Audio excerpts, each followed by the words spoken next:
Hi hello, నేను మీ మారుతి సాతులూరి వేదాంత్ 8, 9, 10 తెలుగు ఛానల్లో chemistry master టీచర్ని. అండ్ ఈ వీడియో పర్టికులర్గా ఎవరైతే 10th క్లాస్ స్టూడెంట్స్ మొన్న ఎగ్జామ్స్ రాసి ఇప్పుడు వేసవి సెలవులను ఎంజాయ్ చేస్తున్నారో ఆ స్టూడెంట్స్ వాళ్ళ పేరెంట్స్ కోసం మనం ఈ వీడియో చేస్తున్నాం.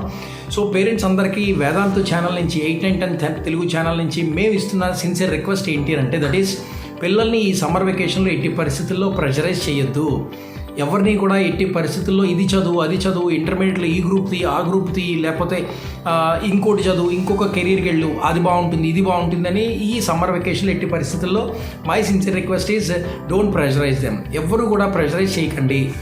మీరు పిల్లవాడికి వాడి తాలూకు ఆలోచన ఏంటో ఫస్ట్ తెలుసుకోండి. వాడు ఏం చదవాలనుకుంటున్నాడో ఫస్ట్ తెలుసుకోండి. సరదాగా ఎంజాయ్ చేయనివ్వండి.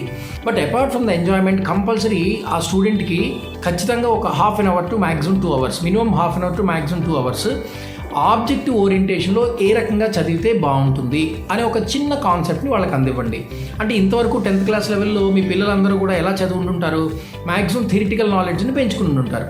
So apart from the theoretical నాలెడ్జ్తో పాటుగా ఇప్పుడు ఆబ్జెక్టివ్ ఓరియంటేషన్ చాలా ఇంపార్టెంట్ నీకు అని క్లియర్గా మీ పిల్లలకి ఎక్స్ప్లెయిన్ చేయగలిగే, ఇంటర్మీడియట్లో పర్టికులర్ కోర్స్ తీసుకుంటాం, అది it maybe MPC or BiPC or MBiPC, ఏదో ఒక పర్టికులర్ కోర్సుని మనం తీసుకుంటాం. సో ఈ కోర్సులో ప్రతి కోర్సుకి కూడా ఆబ్జెక్ట్ ఓరియంటేషన్లో నువ్వు నేర్చుకోవాలి. దానికి తగ్గట్టుగా minimum half an hour to maximum 2 hours, రోజు మొత్తంలో 24 hours ఒక 2 hours చదువు. ఆబ్జెక్ట్ ఓరియంటేషన్లో ఏమైనా మీకు ఐఐటి ఫౌండేషన్ గురించి ఏమైనా చెప్పుండుంటే, 8th, 9th స్టాండర్డ్స్లో మీ పర్టికులర్ స్కూల్లో ఏమైనా చెప్పుండుంటే, లేదు మనం చెప్పిన వేదాంత్ 8, 9, 10 తెలుగు ఛానల్లో ఉండేటువంటి కోర్సులో మన ఆబ్జెక్టివ్స్ ఏమైనా డీల్ చేశాం కాబట్టి. అండ్ ఇంకా చాలామందికి ఎలా ఉంటాయంటే, కొంతమందికి వాళ్ళ పిల్లవాడు ఐఏఎస్ అయిపోవాలి, ఐపీఎస్ అయిపోవాలి, లేదంటే ఒక మంచి సాఫ్ట్వేర్, రెప్యూటెడ్ సాఫ్ట్వేర్ కంపెనీలో మినిమం 1 to maximum 1.5 lakhs శాలరీతో ఖచ్చితంగా after completion of the 4 years of their BTech job వచ్చేయాలి అని అనుకుంటారు. లేదా నీట్ అనే బైపీసీ రిలేటెడ్గా ఉండే కాంపిటేటివ్ ఎగ్జామ్స్లో రాణించాలి, ఎంపీసీ రిలేటెడ్గా, బైపీసీ రిలేటెడ్గా, ఎంబైపీసీ రిలేటెడ్గా. One thing. Second thing, out of the regular academics అంటే ఏంటి? For example SSC, staff selection commission అనేది నెంబర్ ఆఫ్ పోస్టులు మనకి ఇస్తూ ఉంటుంది. అది మినిమం 10th క్లాస్ క్వాలిఫికేషన్తో కొన్ని పోస్టులు ఉన్నాయి, లేదా ఇంటర్మీడియట్ క్వాలిఫికేషన్తో చాలా పోస్టులు ఉన్నాయి. సో బెస్ట్ ఏంటంటే ఎస్ఎస్సి స్టెనోగ్రాఫర్ ఉంది, ఎస్ఎస్సి సిజిఎల్ ఉంది, డిగ్రీ క్వాలిఫికేషన్తో ఉంటుంది. అలా డిఫరెంట్ యూపీఎస్సీ ఉంది, లేదా ఇంకోటి ఏదో అలాగా అవుట్ ఆఫ్ ద అకాడమిక్స్ మనకి చాలా డిఫరెంట్ సెంట్రల్ గవర్నమెంట్ పోస్టులు, సెంట్రల్ గవర్నమెంట్ జాబ్స్ అయితే మనకి చాలా ఉన్నాయి. సో ఈ పర్టికులర్ జాబ్స్లో మీ పిల్లవాడు ఒకవేళ సీట్ సంపాదించాలి అని అనుకుంటే, దానికోసం మనం మినిమం 2 to maximum 3 hours ఈ పర్టికులర్ సమ్మర్ వెకేషన్లో మీరు కానీ వాళ్ళ చేత స్పెండ్ చేయించగలిగితే, అంటే కొంచెం ఎఫర్ట్ పెట్టించాలి వాళ్ళ చేత, అది కూడా ఆబ్జెక్టివ్ ఓరియంటేషనే కాబట్టి definitely it will be very helpful to that particular people. ఇప్పుడు ఫర్ ఎగ్జాంపుల్ బీటెక్కే తీసుకోండి. బీటెక్ అయిపోయిన తర్వాత 4 years అయిపోయిన తర్వాత వాడికి జాబ్ రావాలంటే చాలా వరకు డిసిప్లైన్ చూస్తారు, బిహేవియరల్ స్కిల్స్ చూస్తారు, సాఫ్ట్ స్కిల్స్ చూస్తారు, కమ్యూనికేషన్ స్కిల్స్ చూస్తారు, హ్యూమన్ రిలేషన్స్ ఎలా మెయింటైన్ చేస్తున్నాడో చూస్తారు, ఇలా చాలా మోరల్స్ ఉన్నాయా లేదా చూస్తారు, ఎథిక్స్ ఉన్నాయా లేదా చూస్తారు. ఇప్పటి నుంచే మీరు వాళ్ళలో ఒక కొంచెంగా మోరల్స్ని నేర్పించాలి, కొద్దిగా ఎథిక్స్ నేర్పించాలి. సో మీరు వాళ్ళతో ఎక్కువగా స్పెండ్ చేయడానికి ట్రై చేయండి. వాళ్ళ యాటిట్యూడ్, ఒకవేళ ఏమైనా నెగిటివ్ యాటిట్యూడ్ ఉన్నా సరే, all the negative attitudes are total gets converted to positive attitude once మీరంతా కూడా వాళ్ళతో ఎక్కువసేపు స్పెండ్ చేయగలిగితే. అయితే ప్రతిరోజు మీ వృత్తుల్లోని మీ వ్యాపారాల్లోనే ఉంటారు కాబట్టి మీరు వాళ్ళతో స్పెండ్ చేయడానికి there is no time at all, and there is no time to teach to them also. ఎక్కువసేపు మాట్లాడితే మనకు బెనిఫిట్ ఏమవుతుందంటే, వాళ్ళల్లో ఉండే ఆలోచనలు ఏమున్నాయి అన్నో తెలుస్తుంది. కొంతమందికి మ్యూజిక్ అంటే ఇంట్రెస్ట్ ఉంటుంది.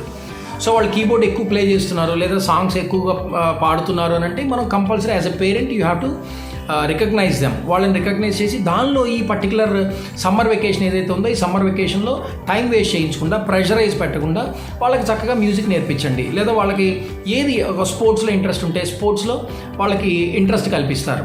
సో ఆ రకంగా పేరెంట్స్ కానీ చేయగలిగితే definitely the student will get success. 10th class అయిపోయిన తర్వాత పాలీసెట్ ఉంటుంది, అంటే పాలిటెక్నిక్ డిప్లొమా కాలేజెస్లో జాయిన్ అవ్వడానికి ఛాన్సెస్ ఉన్నాయి. అలాగే ఏపీఆర్జేసీ ఆర్ టీఎస్ఆర్జేసీలో కూడా, అంటే junior college, residential junior colleges ఉన్నాయి. ఆంధ్రప్రదేశ్ రెసిడెన్షియల్ జూనియర్ కాలేజెస్ కానీ, Telangana state residential junior colleges కానీ, అందులో ఇంటర్మీడియట్ చదవడం కోసం ఒక ఎంట్రన్స్ ఎగ్జామ్ కండక్ట్ చేస్తారు. పాలీసెట్, పాలిటెక్నిక్ కాలేజెస్లో డిప్లొమా కోర్సెస్ అని అంటాం, వాటిల్లో మనం సీట్ సంపాదించడం కోసం ఒక పాలీసెట్ కామన్ ఎంట్రన్స్ టెస్ట్ ఒకటి కండక్ట్ చేస్తారు. సో అటు ఏపీఆర్జేసీకి అయినా, ఇటు పాలిటెక్నిక్ అయినా, లేదు ఇంకా ఫర్దర్ ఏవైనా అదర్ దాన్ అకాడమిక్ ఏవైనా ఉన్నా, వాటిల్లో మనం సీట్ సంపాదించాలి, వాటిల్లో జాబ్ సంపాదించాలి అనే ఆలోచన ఉండే ప్రతి ఒక్క తల్లిదండ్రికి కూడా వేదాంత్ 8, 9, 10 తెలుగు ఛానల్ నుంచి నేను మీకు చెప్తున్నది ఏంటి అంటే, నేను మీకు రిక్వెస్ట్ చేస్తుంది ఏంటి అంటే, వాళ్ళని థియరిటికల్ నాలెడ్జ్ కన్నా ఆబ్జెక్టివ్ నాలెడ్జ్ పెంచుకోమని చెప్పండి. మార్క్స్ అనేవి మోస్ట్ ఇంపార్టెంట్ అక్కడ. But once the student will enters into an IP, intermediate కానీ వస్తే ప్యూర్ ఇంటర్మీడియట్గా అయితే it is purely academic based. ఖచ్చితంగా మార్క్స్ కోసం ప్రెషరైజ్ పడతారు వాళ్ళు. మార్క్స్ కోసం ప్రతి ఒక్క కాలేజెస్లో కూడా కొద్దిగా ప్రెషర్ ఉంటుంది. నీకు ఇన్ని మార్క్స్ రావాలి, ఇన్ని మార్క్స్. మనకు కూడా మరి ఓన్లీ ఇంటర్మీడియట్ ఉంటే చాలదు కదా. ఇంటర్మీడియట్తో పాటు వాడు ఒక ఐఐటీస్లోనో ఎన్ఐటీస్లోనో సీట్ సంపాదించాలి, లేదా నీట్ అనే ఒక బైపీసీ రిలేటెడ్గా ఉండే ఎంట్రన్స్లో మంచి ర్యాంక్ సంపాదించాలి అని అంటే మాత్రం from the first year it self, అంటే 10th క్లాస్ అవ్వంగానే ఈ సమ్మర్ వెకేషన్లోనే వాళ్ళకి ఆబ్జెక్టివ్ ఓరియంటేషన్ మీద అవగాహన కల్పించండి. లేదు ఇప్పుడు మన వేదాంతు ఛానల్లే ఉంది. Vedantu channel number of motivational videos మీకు ఇస్తూ ఉంటుంది, నెంబర్ ఆఫ్ అవేర్నెస్ ఇస్తూ ఉంటుంది. ఆ వేదాంతు ఛానల్ అయినా చూడమని చెప్పండి. ఈ పర్టికులర్ సీజన్ ఏదైతే మనకు సమ్మర్ వెకేషన్ ఉందో, ఈ సమ్మర్ వెకేషన్లో వాడు టైం వేస్ట్ చేసి ఆడనండి. చక్కగా కమ్యూనికేషన్ స్కిల్స్ని డెవలప్ చేసుకోమని చెప్పండి, వొకాబులరీని డెవలప్ ఎన్నో మనకి ఛాన్సెస్ చాలా ఉన్నాయి. సో రోజు పేపర్ చదవమని చెప్పండి. ఈ టైంలో రోజుకు ఒక half an hour English paper, Hindu or Times of India కానీ, లేకపోతే ఏదో ఒక ఇంగ్లీష్ పేపర్ ఉంది మనకి. ఇంగ్లీష్ పేపర్ని పూర్తిగా పైనుంచి కింద వరకు ఆమూలాగ్రంగా చదివాడు అనుకోండి, అందులో వొకాబులరీ ఉంటుంది. వొకాబులరీ బాగా ఐడియా వస్తుంది. వాడికి అండర్లైన్ చేసుకోమని చెప్పండి. ఒక డిక్షనరీ కొనివ్వండి వాడికి. డిక్షనరీ చూస్తాడు, నేర్చుకుంటాడు. వొకాబులరీ పెంచుకుంటే మాట్లాడే విధానం మారిపోతుంది. సో ఆటోమేటిక్గా వాళ్ళ యాటిట్యూడ్ కూడా చేంజ్ అయిపోతుంది. ఒక పాజిటివ్ యాటిట్యూడ్లోకి కన్వర్ట్ అయిపోతారు. సో ఫ్యూచర్లో సక్సెస్ సాధించాలి అని అంటే సెలవుల్ని వేస్ట్ చేయకుండా ఉండేటట్టుగా మీరు ప్లాన్ చేసుకోవాలి. సో వేస్ట్ అవ్వకుండా ఉండాలి అంటే ఏం చేయాలి అంటే, ఈ టిప్స్ ట్రిక్స్ మీరు పాటించగలిగితే సమ్మర్ వెకేషన్లో టైం వేస్ట్ చేయకుండా చక్కగా ఆడనిండి, ఆడుతూ పాడుతూ కొద్దిగా చదవనిండి. ఇంటర్మీడియట్కి సంబంధించినవి ఏవైతే 10th క్లాస్ రిలేటెడ్గా ఉన్నాయో ఆ బ్రిడ్జ్ ఏదైతే ఉందో ఆ బ్రిడ్జ్ గ్యాప్ని తగ్గిస్తూ ఆబ్జెక్ట్ ఓరియంటేషన్లో చదువుకోమని చెప్పండి. That is the first thing. General science నేర్చుకుంటాను, జనరల్ నాలెడ్జ్ నేర్చుకుంటాను, లేదు హిస్టరీ నేర్చుకుంటాను, దానికి రిలేటెడ్గా నేను చదువుకుంటాను అని అంటే ఎస్, బుక్స్ కొనివ్వండి చక్కగా, without getting any pressure, without having any pressure. So I hope this video will be very helpful to all the parents of 10th class students.